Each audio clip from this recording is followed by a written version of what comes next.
Hi, welcome to your English class. Tell me, what is your job title? Do people know all your responsibilities only with your job title? Do you sometimes need to explain what you do at work? Let's think about a specific situation and let's practice today. For example, let's tell a new employee what you do at work. Now, let me show you here an example. Read with me. Pablo and I are on the research team at Corban Wines. He's in charge of product testing, and I'm responsible for analyzing and documenting our results. Tell me, what do they do? They test products, right? Who is in charge of that? In this case, Pablo. He is in charge of product testing. And what does she do? Does she look at the results and say what they mean? Yes, right? She is responsible for analyzing and documenting the results. Now, is it necessary in some cases to explain what you do at work? Maybe, as the example suggests, to a new employee. But what about the other side? Is it possible to see a job description to discover a new job? Yes, right? Especially if you're looking for a new job. For example, here. Here I have a job description. Let's read it together and let's discover some information. First, what is the job description for? If you notice, the position is Customer Service Representative. And what are the two sections in this job description? The first one is the job purpose. Remember that a synonym of purpose is objective. What is the objective of this job? Another section we have here is the job duties. Remember that a synonym of duties is responsibilities. What are your responsibilities in this job? Now, let's read all the description and then let's find some synonyms. Let's go for the first one. All right, the job purpose. Assist customers by providing product and service information. Resolves product and service problems. Job duties. Attracts potential customers by answering product or service questions and suggesting other products or services. Maintains customer records by updating account information. Resolves product or service problems by clarifying the customer's complaint, determining the cause of the problem, and explaining the best solution. Recommends potential products or services to management by collecting customers' information and analyzing customer needs. Finally, prepares product or services reports by collecting and analyzing customer information. So, these are all the responsibilities, all the job duties, and these are the objectives, the job purpose. So, now using this description, let's try to find synonyms for these words. Over here, I have some different words that have a similar idea or a similar meaning with words inside the description. Let me help you with the first one. Over here, we have help. A synonym of help can be assist. Take a moment, pause the video, and check the list. Try to find the synonyms. When you are ready, let's continue and check. Are you ready? Let's check the answers. All right, so a synonym of keep over here can be maintain. Keep customers' records, maintain customers' records. Another synonym, well, the next word that we have over here, bring together, is a synonym of where is it? Where is it? Collecting. We have different collectings. Collecting. We can also use gather as bring together. Bring together customer information, gather customer information, collect customer information. Same idea. The next one in my list over here is give. A synonym of give is provide. Give product or services, provide products or services. The next one we have on the list over here is make current. Remember that current means recent times, the present time. So of course we mean update. Make current is a synonym of update. Over here in the next one on the list we have is make or create. And this one is going to be similar to prepare. In this case, prepare product or service reports, prepare a report, is the same as make a report, create a report.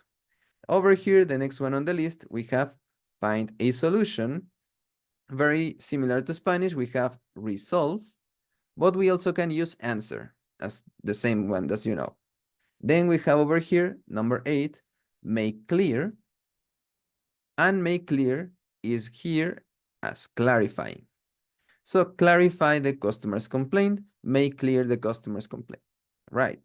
Next one on the list, bring in. And this is going to be very similar to attract. bring in potential customers or attract potential customers.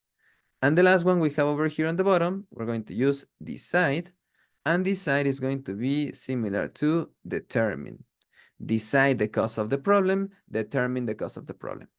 Try to create your own sentences. Check the examples, check the complete sentences in the description, and try to create similar ones with the list. Now, remember, if you create more, you practice more, and your memory is going to become better. So try to make them. Even if you don't see them again, try to make them on a notebook. Right. Let's continue practicing. Let's continue with some other people describing their jobs. All right, so check. First, is it possible that for the same job description, for this, we have more than one candidate? Yes, right? Here I have my example. I have two possible candidates for the same position. But of course, they have different characteristics. Let's check the individual characteristics and decide who is better for the job. Tell me, at the end, who decides who gets the job? Is it marketing? Is it maybe the sales department or human resources? Probably human resources, right? Because human resources is responsible for hiring new employees. Now, let's check the two possible candidates before we go to human resources. Over here we have the first candidate. And look, let me change the color. There we go. Over here we have the first candidate. Does she give good presentations? Does she give good presentations? Yes, right? She's good at giving presentations. Is she used to making presentations? Probably. She's accustomed to making presentations. Now, what about him? Is he good at giving presentations? Not really, right? But is he terrible? No. He can do presentations. That's true. He's capable of giving presentations. He's capable of giving presentations. Now look, was she happy and excited about the interview? Yes, right? She was enthusiastic about the interview. And what about him? Was he nervous and scared? Yes, right? He was worried about having the interview. Now look, is he interested in increase his salary? Would he like to increase his salary? Yes, right? He's interested in increasing his salary. But what about her? What is she interested in? She's interested in learning new things. Right. Finally, let's finish with their co-workers' opinions. Look, here we have all the people that work with her. Tell me, does everyone know that she is very efficient? Yes, right? She is known for being very efficient. She is known for being very efficient. She's famous for being very efficient, right? And what about him? Is he known for being very efficient? Not really, right? He's known for being lazy. He's known for being very lazy. Now, let's check again the information about these two possible candidates. Let's start with her. Over here, she's good at giving presentations. She was enthusiastic about having the interview. She's interested in learning new things, and she's known for being very efficient. Now, let's analyze this type of expressions. If you notice, in different cases, I use different expressions. Good at, enthusiastic about, interested in, known for. But if you notice, in all the cases when I use this type of expressions, it's necessary to use a type of verb to be, a type of conjugation. Can be in present, she is, but it can also be in past, she was.